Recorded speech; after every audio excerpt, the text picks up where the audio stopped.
अस्सलामुअलैकुम students, welcome to the channel.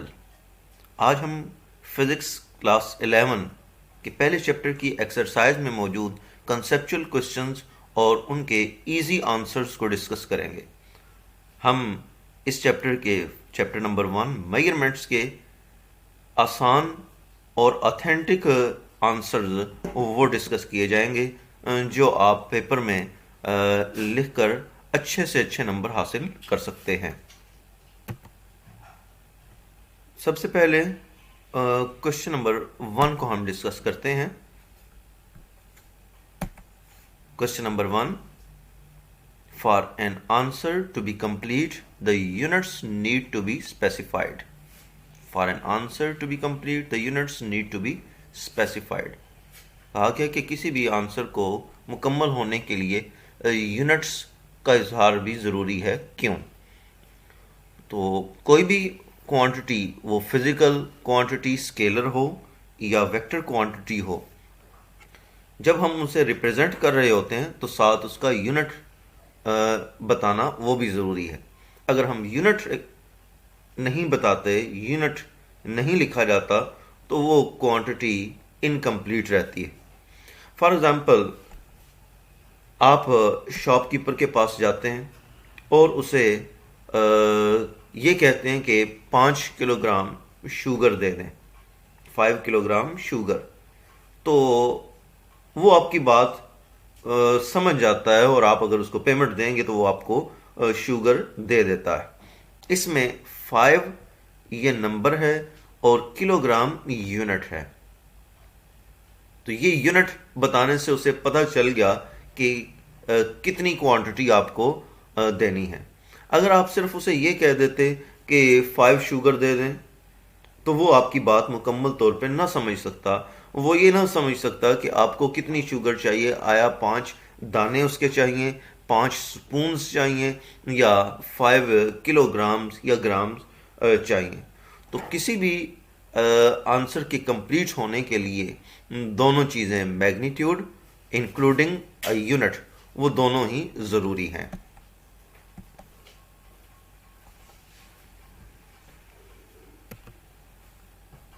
Next question, question number 2, what are the advantages of using international system of units? SI units को इस्तेमाल करने के क्या advantages हैं? SI system international of units, ये एक इंटरनेशनल सिस्टम है जो बहुत सारे फ़वाइद रखता है। इसको all over the world science community वो इस्तेमाल करती है। इसमें 7 बेस क्वांटिटीज़ हैं और उतने ही बेस यूनिट्स हैं। इसमें डिराइव्ड यूनिट्स बड़ी आसानी से बेस यूनिट्स की मल्टीप्लिकेशन, डिवीजन वगैरह से हासिल हो जाते हैं। इंटरनेशनल सिस्टम ऑफ यूनिट्स वो बड़ी आसानी से हम इसको इस्तेमाल कर सकते हैं। छोटी क्वांटिटीज़ या बड़ी क्वांटिटीज़ को उससे रिप्रेजेंट करना हो, उसके लिए छोटे यूनिट्स, मल्टीपल्स और सब मल्टीपल्स वो हम इस्तेमाल कर लेते हैं। जैसे लेंथ का यूनिट वो मीटर है, तो मीटर ये तो SI यूनिट है। अब इससे छोटी कोई भी लेंथ हमने मेजर करनी हो, सेंटीमीटर्स, मिलीमीटर्स, या बड़ी कोई भी डिस्टेंस उसको हमने रिप्रेजेंट करना हो, किलोमीटर्स वगैरह, तो बड़ी आसानी से मल्टीपल्स और सब मल्टीपल्स को यूज़ करते हुए उस क्वांटिटी को डिनोट किया जा सकता है। SI and prefixes of units can express the physical quantities in the simplest way.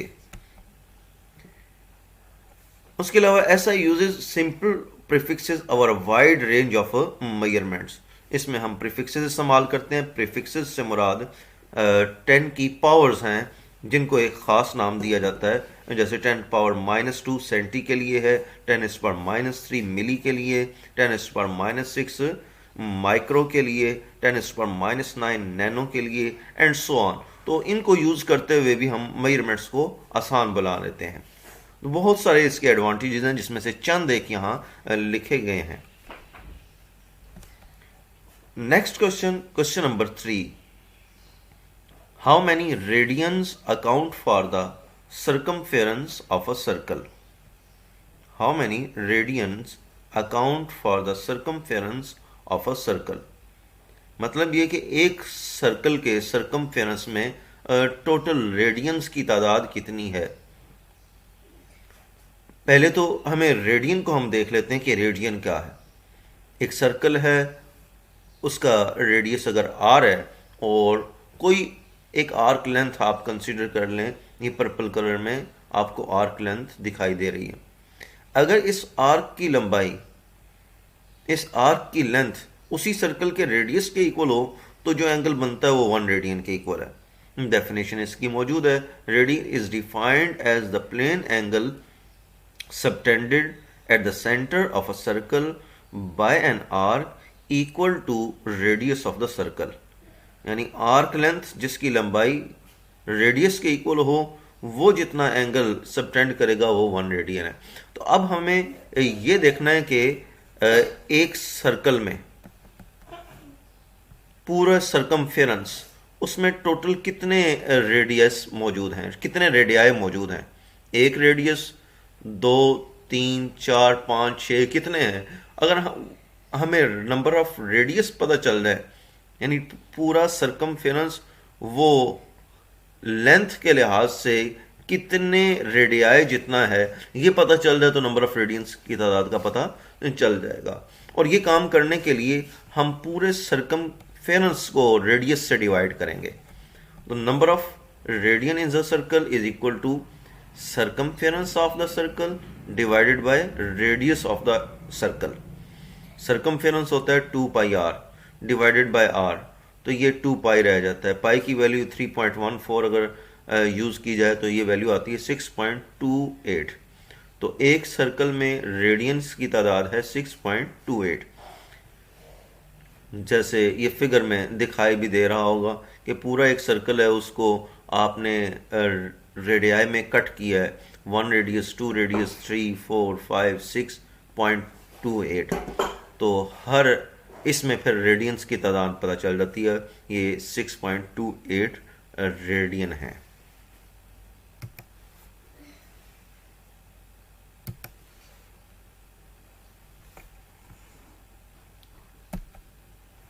Next, how many steradian account for the circumference of a sphere? एक स्फीयर में टोटल स्टीरेडियंस की तादाद बतानी। तो जिस तरह पहले हमने नंबर ऑफ रेडियंस फाइंड किए थे, सर्कमफेरेंस को हमने डिवाइड किया था रेडियस से, इस तरह हम स्टीरेडियंस फाइंड करने के लिए एक स्फीयर में टोटल एरिया ऑफ स्फीयर को हम उसके रेडियस के स्क्वायर से डिवाइड करते हैं। Number of steradians in the sphere is equal to area of the sphere divided by radius square. अब स्फीयर का total area 4 pi R square होता है, इसको आर स्क्वायर से डिवाइड करें, आर स्क्वायर से कैंसिल, बाकी रह गया 4 पाई, और पाई की वैल्यू 3.14 अगर यूज की जाए तो ये 12.56 steradians. Next question is question number 4, what is least count error? How can least count error be reduced? पूछा गया कि लीस्ट काउंट एरर क्या है और इसको हम कैसे कम कर सकते हैं। तो सबसे पहले तो हमें लीस्ट काउंट का पता होना चाहिए कि वो क्या होती है। Least count, the smallest value that can be measured by an instrument is called its least count. किसी भी इंस्ट्रूमेंट से कम वैल्यू जो हम मेजर कर सकते हैं वो उसका लीस्ट काउंट है। फॉर एग्जांपल मीटर रॉड जो होता है उसका लीस्ट काउंट 0.1 सेंटीमीटर, यानी 1 सेंटीमीटर का 10th पार्ट। वर्नियर कैलिपर का लीस्ट काउंट 0.01 सेंटीमीटर, यानी 1 सेंटीमीटर का 100th part. And screw gauge has a least count of 0.001 centimetre, that is 1000th part of a centimeter. अब आपको एक स्केल यहाँ दिखाई दे रही होगी, ये स्केल 0, 10, 20, 30 ये मार्किंग की हुई है, और डिवीजन्स जो लगे हुए हैं ये 0 से लेकर 10 तक, इसको 5 डिवीजन्स इसके लगे हुए हैं। 10 को 5 से अगर डिवाइड करें तो एक डिवीजन जो है वो 2 को रिप्रेजेंट करता है। ये इसका लीस्ट काउंट, इस स्केल का जो फिगर में दिखाई दे रही है लीस्ट काउंट वो 2 है। तो ये ऊपर जो येलो कलर में आपको बार दिखाई दे रही है, इस स्केल से अगर इसकी लेंथ मेजर करें तो कितनी आती है, यहाँ होता तो 20 था और ये वाला पॉइंट ये 18 को इंडिकेट कर रहा है, तो इसका लीस्ट काउंट क्योंकि 2 है, ये 18 और ये वाला पॉइंट 20 को इंडिकेट कर रहा है, जबकि ये वाला एज इस बार का वो इन दोनों के दरमियान में कहीं आ गया है। लिहाजा इसकी लेंथ, एक्चुअल लेंथ या तो 18 हम लिखेंगे या 20 लिखेंगे।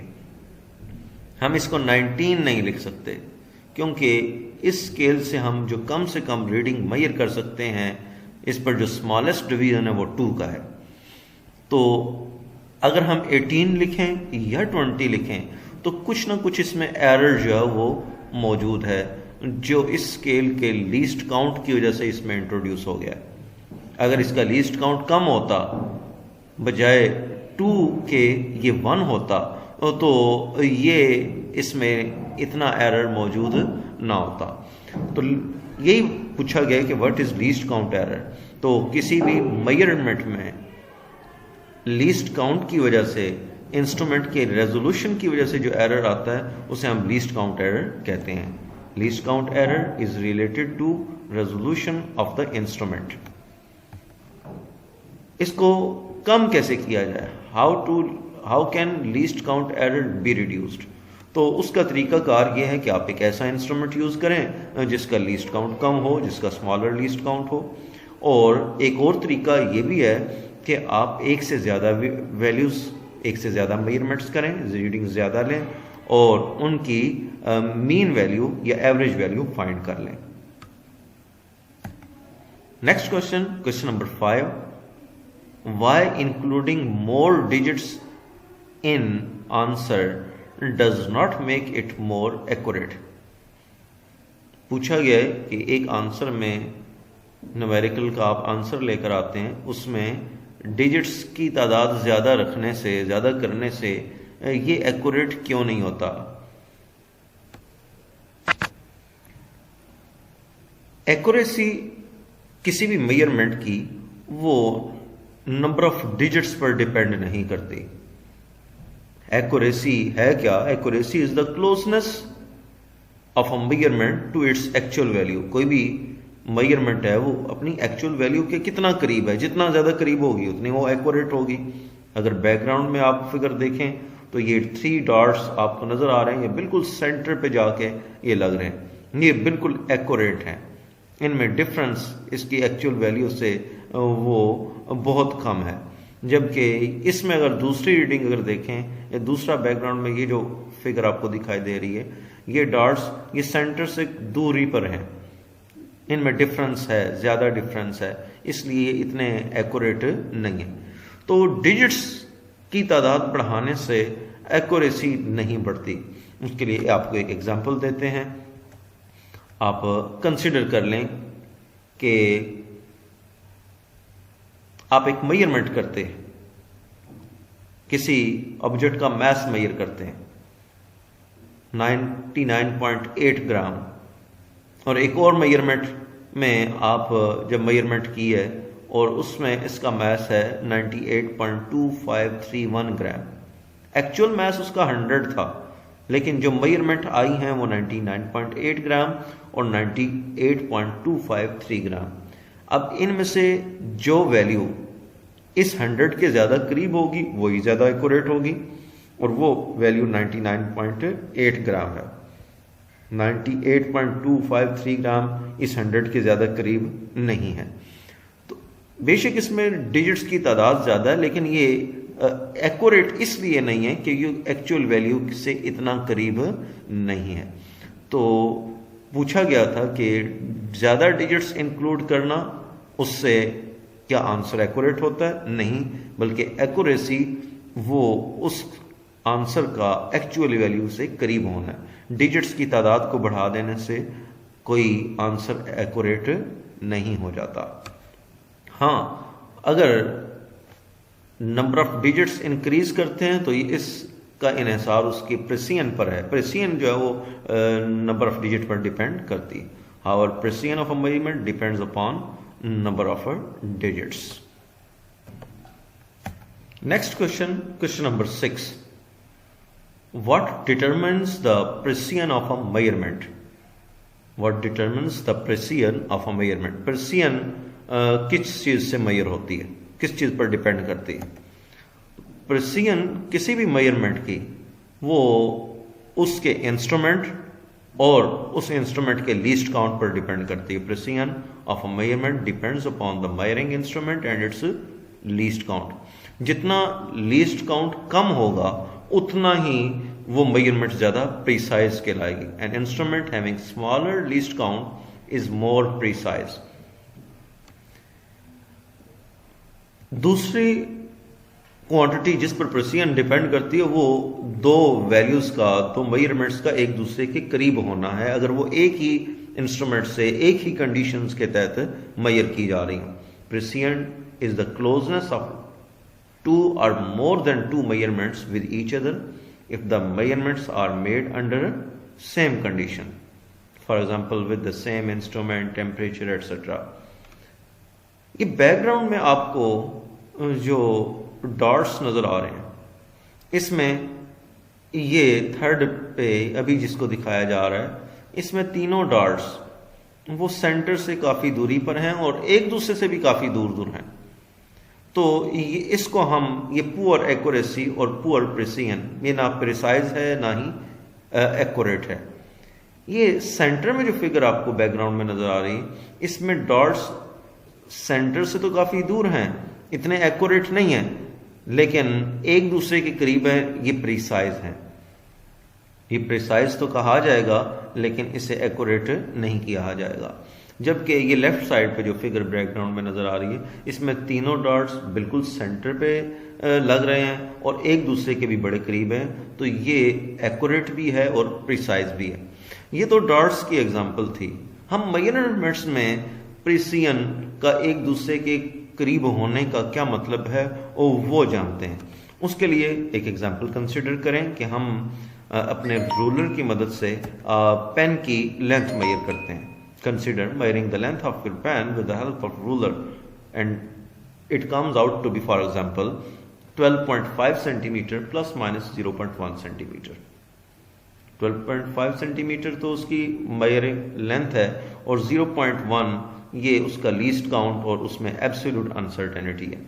इसका मतलब ये है कि एक्चुअल जो वैल्यू होगी इस पेन की वो 12.4 सेंटीमीटर से लेकर 12.6 सेंटीमीटर तक हो सकती है।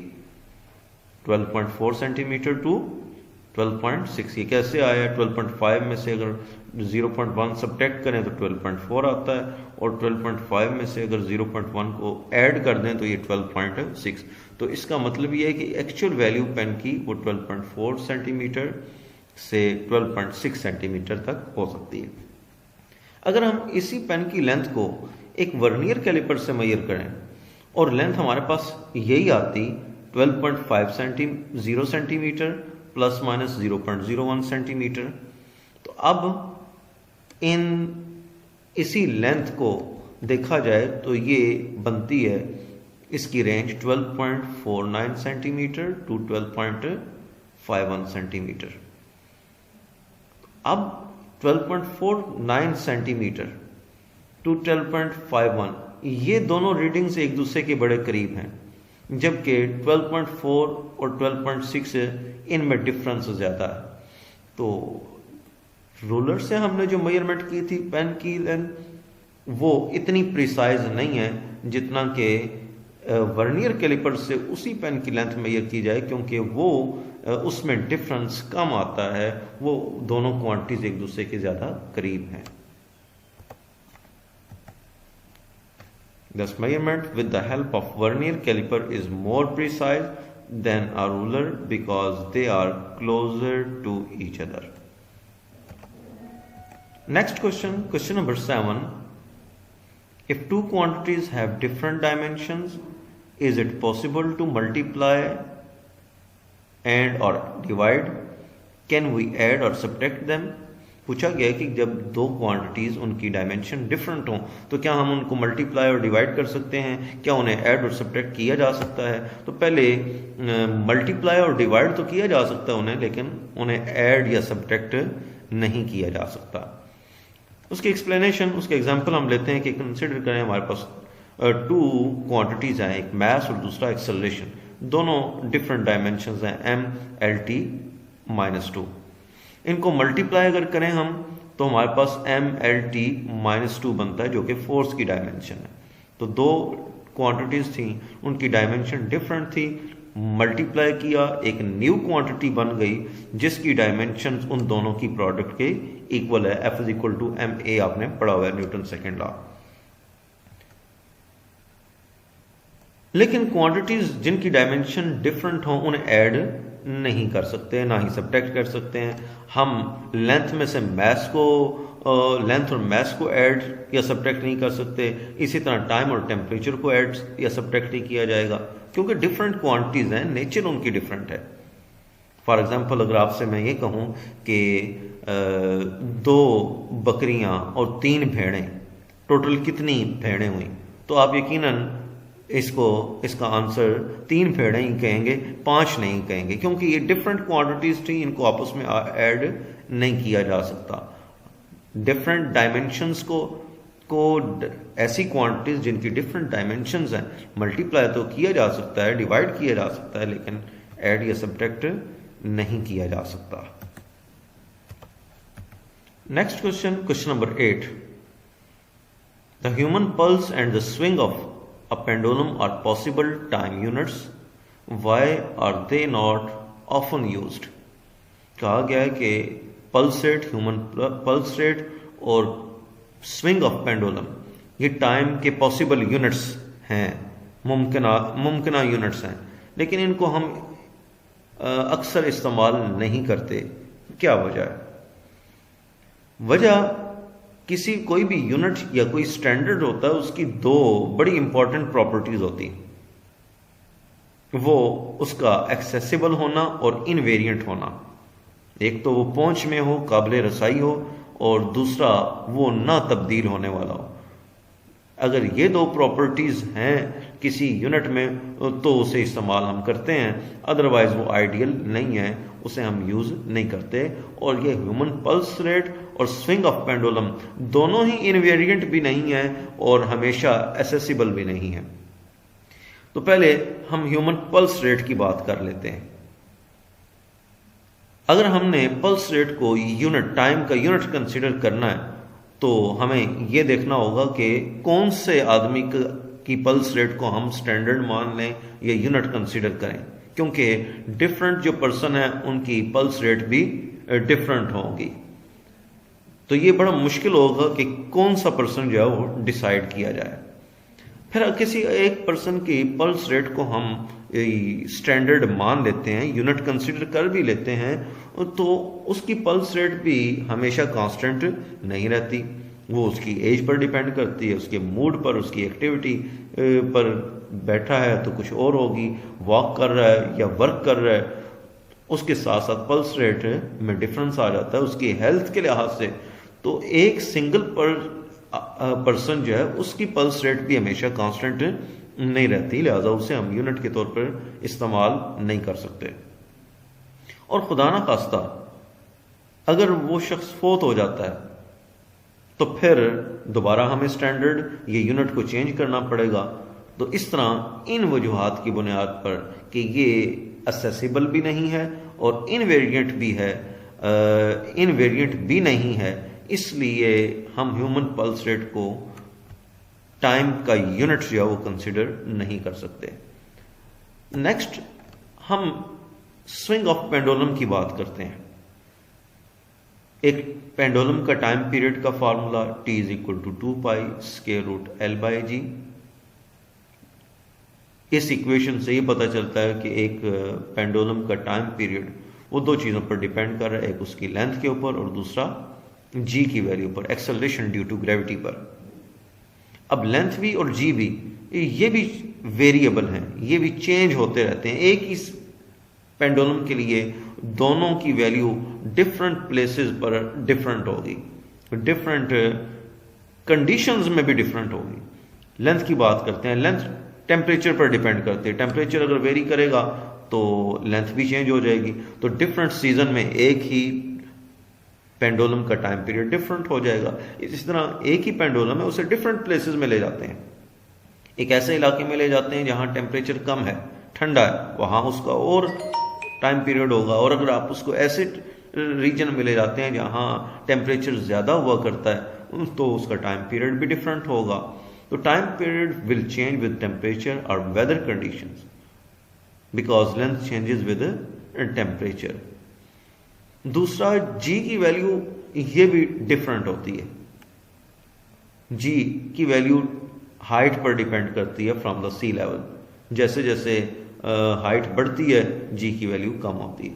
तो एक ही पेंडुलम, उसका टाइम पीरियड वो कराची में कुछ और होगा, K2 पर और होगा। तो ये अल्टीट्यूड के साथ साथ वेरी कर जाएगा। इसके अलावा टाइम स्विंग ऑफ पेंडुलम, उसका टाइम पीरियड, वो फ्रिक्शनल इफेक्ट्स भी उसके ऊपर हैं। जो स्पोर्ट है उसकी फ्रिक्शन की वजह से भी, और एयर जिसमें ये पेंडुलम झूल रहा है, मूव कर रहा है, और उसकी वजह से भी इसके टाइम पीरियड पर असर हो सकता है।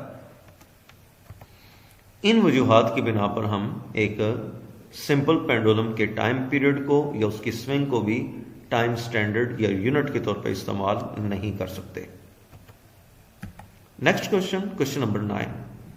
If an equation is dimensionally correct, is that equation a right equation? पूछा गया है कि अगर एक इक्वेशन डायमेंशनली करेक्ट हो तो क्या वही सही इक्वेशन है, वही राइट इक्वेशन है? तो अगर एक इक्वेशन डायमेंशनली करेक्ट हो तो वो सही इक्वेशन या राइट इक्वेशन हो भी सकती है और नहीं भी हो सकती। क्योंकि डायमेंशनली करेक्ट होने का मतलब दोनों तरफ इक्वेशन के डायमेंशंस का सेम होना, क्वांटिटीज की नेचर का सेम होना है। If an equation is dimensionally correct, then it means that nature of quantities on both sides of the equation is same. Example हम लेते हैं, एक एग्जाम्पल से इसको एक्सप्लेन करने की कोशिश करते हैं। कंसिडर कर लें कि हमारे पास दो इक्वेशंस हैं, f is equal to m a and f is equal to 2 pi m a. इसमें राइट साइड पे इधर भी मास और एक्सेलरेशन है, इधर भी मास और एक्सेलरेशन है। तो इन दोनों इक्वेशंस डायमेंशनली करेक्ट हैं, दोनों तरफ डायमेंशन सेम है क्योंकि 2 पाई की कोई यूनिट नहीं होती। लेकिन इन दोनों इक्वेशंस में से पहली इक्वेशन तो करेक्ट है लेकिन दूसरी करेक्ट नहीं है, क्योंकि पहली सेकंड लॉ ऑफ मोशन है, दूसरी सेकंड ऑफ मोशन के मुताबिक नहीं है। इसी तरह अगर कोई ये कहता है, someone says 5 kilogram sugar is equal to 30 second, अब ये इक्वेशंस डायमेंशनली करेक्ट नहीं है क्योंकि लेफ्ट साइड पे मास है, राइट साइड पे टाइम है। तो ये डायमेंशनली भी इनकरेक्ट है और वैसे फिजिकली भी इनकरेक्ट है। It is incorrect both dimensionally and physically. एक और एग्जांपल ले लें, 5 kilogram sugar is equal to 8 kilogram sugar. दोनों तरफ डायमेंशन सेम है लेकिन ये राइट इक्वेशन नहीं है, ये करेक्ट नहीं है। मैथमेटिकली ऐसा नहीं हो सकता कि 5 किलोग्राम शुगर और 8 किलोग्राम शुगर वो इक्वल हो। तो ये फिजिकली और मैथमेटिकली इनकरेक्ट है। तो इससे ये पता चला कि अगर कोई इक्वेशन डायमेंशनली करेक्ट है तो जरूरी नहीं है कि वही ठीक इक्वेशन हो। उससे उसका ये मतलब हो सकता है कि दोनों तरफ डायमेंशन सेम है। एक इक्वेशन के राइट इक्वेशन होने के लिए उसका किसी फार्मूला का डिराइव करना, किसी थ्योरी या लॉ पर बेस करना वो जरूरी है। तो बच्चों ये चैप्टर नंबर 1 मेजरमेंट्स के एक्सरसाइज में मौजूद कंसेप्चुअल क्वेश्चंस और इनके आंसर से उम्मीद है कि आपको समझ आ गए होंगे। इन क्वेश्चंस के बारे में, इनके आंसर के बारे में अगर कोई क्यूरीज हो, कोई क्वेश्चन हो, कोई बात समझना आए तो आप कमेंट बॉक्स में भी लिख सकते हैं, उसके बारे में पूछ सकते हैं। आज के लिए इतना ही।